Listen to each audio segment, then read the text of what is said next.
Hi everyone, welcome to all of you for this video lecture. Myself, M. Krishna, working as Assistant Professor in EEE Department, St. Peter's Engineering College. In this video, we are going to discuss speed control of DC separately excited motor. Generally, DC motor back EMF is given as EB equal to 5ZN upon 60 into P upon A, where EB equal to back EMF developed in the motor in volt, phi equal to flux in Weber, Z in senses that number of conductors in the armature circuit, P indicating number of poles, A indicates number of parallel parts of the armature circuit. Lastly, N equal to speed of the motor in RPM. This is the thing we have to consider for variation. From the above equation, this Z, P and A are constants. Just we are going to replacing them with proportional constant, that is EB is directly proportional to phi N. From that we can write N directly proportional to EB by phi, EB upon phi. As we know, we have one motor equation. Motor equation is given as V equal to EB plus IARA. When we write KVL equation to the armature circuit, we will get V equal to EB plus IARA. From this equation, we can write the equation for back EMF EB. EB equal to V minus IARA. Just we are going to substitute this V minus IARA in place of EB in the relation. That is N directly proportional to V minus IARA upon flux. From this relation, we can say that the speed of the DC motor can be controlled by A. Varying armature resistance, this value, varying field flux, this value, varying armature terminal voltage, this value. Means the speed of the DC motor depends on these three parameters. When we vary any one of these parameters, automatically there is a change in DC motor speed. We will see these methods one by one. First method, armature circuit resistance control method. This is our separately excited DC motor. What does it mean? Separately excited DC motor means the field of the DC motor is going to be excited by an external DC supply. This is external DC supply. Separately we are going to exciting the field winding of the DC motor. That is the meaning of DC separately excitation. And the other voltage, other DC supply is applying to the armature circuit like this. This is armature circuit, this is field circuit. These two are separate circuits. So when we keep one rheostat, the rheostat rated as 360 ohm by 1.2 ampere in series with the armature circuit like this, then we can control the speed of the motor easily. And we are going to keeping the variable terminal of the rheostat at its maximum position, and you see the relation between the current and resistance. When we see the Ohm's law, it is very clear the current is inversely proportional to resistance. The current flowing through circuit is inversely proportional to resistance. When we increase the resistance, the current automatically decreases. And when we consider this total for the above case, N is directly proportional to V minus IRA. Now in this method, we are going to increasing the resistance, armature circuit resistance, by inserting external resistance in addition to the RA, like this. So RA plus RE, RE indicating the external resistance, inserting in series with the armature resistance. Hence, armature resistance is going to be added like this, RA plus RE.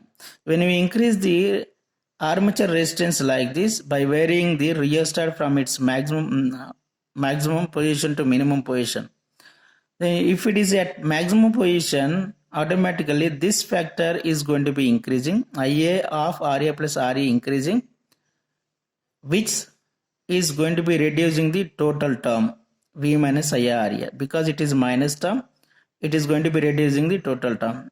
Hence, this total term is reducing. This total term is directly proportional to the speed of the motor, and the speed of the motor is also reducing. And when we goes on decreasing the rheostat values, they automatically this armature resistance is going to be cut down, and this total value is going to be reducing. Hence, this is going to be increasing. This total term is increasing and the speed is also increasing. Like this method is applying to the DC separately excited motor. The second method is field flux control method. Look at this. As I said earlier in the previous method, the armature circuit is energized by one supply, field circuit is energized by another supply, which are having the rating 220 volt only. And in this method, we are going to inserting the 360 ohm by 1.2 ampere rheostat in series with the field resistance, means field winding. In the previous method, we inserted in the armature circuit. Now in this case, we are inserting rheostat in field winding, so that the field resistance is going to be increasing. So as we know, one relation among the field resistance and current inversely proportional, both of them each other. And when you see the relation like this, N is inversely proportional to the flux is directly proportional to field current, where field current is inversely proportional to field resistance. When you keep the field resistance at minimum position initially, when you keep the variable terminal of the rheostat at minimum position, automatically field current flowing through the field winding is more initially. That will produce the more flux in the field winding. If it is the flux more, automatically speed of the machine is at lower values. Speed of the machine is at lower values if the flux is more. It is the case at initial position. Afterwards, we are going to increasing the rheostat values from its minimum position to maximum position. Thereby, the speed of the motor is also going to be increasing. Here you see the speed of the motor can be varied by varying the rheostat position from its minimum position to maximum position. The speed of the motor is also increasing from lower values to the rated values. So this is method which we are using more and more for the controlling of DC motor rather than the other methods, and it has good advantages. We will see the next method, armature terminal voltage control method.